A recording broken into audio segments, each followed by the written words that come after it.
અમરેલીના આંગણે પધારેલા કાયદા મંત્રી કૌશિક વેકરિયાના અભિવાદન સમારોહ ગઈકાલે યોજાયો। આ અભિવાદન સમારોહમાં દિલીપ સંઘાણી અને પરસોત્તમ રૂપાલા હાજર રહ્યા। દિલીપ સંઘાણીએ કહ્યું કે ભૂતકાળમાં ડિપાર્ટમેન્ટ તેમની પાસે રહ્યા હતા।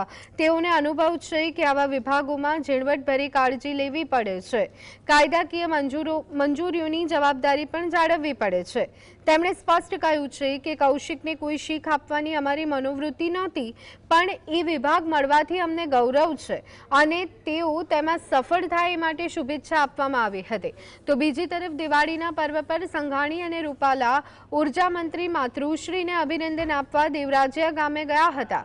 ઉર્જા મંત્રી કૌશિક વેકરિયાના માતૃશ્રીએ મોં મીઠા કરી દિગ્ગજ નેતાઓને સત્કાર્યા હતા।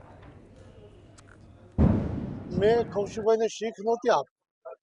કૌશિકભાઈ જે ડિપાર્ટમેન્ટ મળ્યા છે એ ડિપાર્ટમેન્ટ ભૂતકાળમાં મારી પાસે જ્યારે હતા ત્યારે જીર્ણોપયોગી કાળજી લેવી પડે અને એ કાળજીપૂર્વક કામ કરીએ એટલે સફળતા અને જવાબદારી, કારણ કે કાયદો વિભાગ બોલાય એક, પરંતુ તમામ વિભાગ કાયદાકીય પરિસ્થિતિ ઊભી થાય ત્યારે કાયદા વિભાગની સલાહ કે મંજૂરી લેવા આવતા હોય છે। એટલે એવા અગત્યનું ડિપાર્ટમેન્ટ જ્યારે કૌશિકભાઈને આપ્યું છે એનું અમને ગૌરવ છે। ખાસ કરીને સૌને મારી હેપી દિવાળી।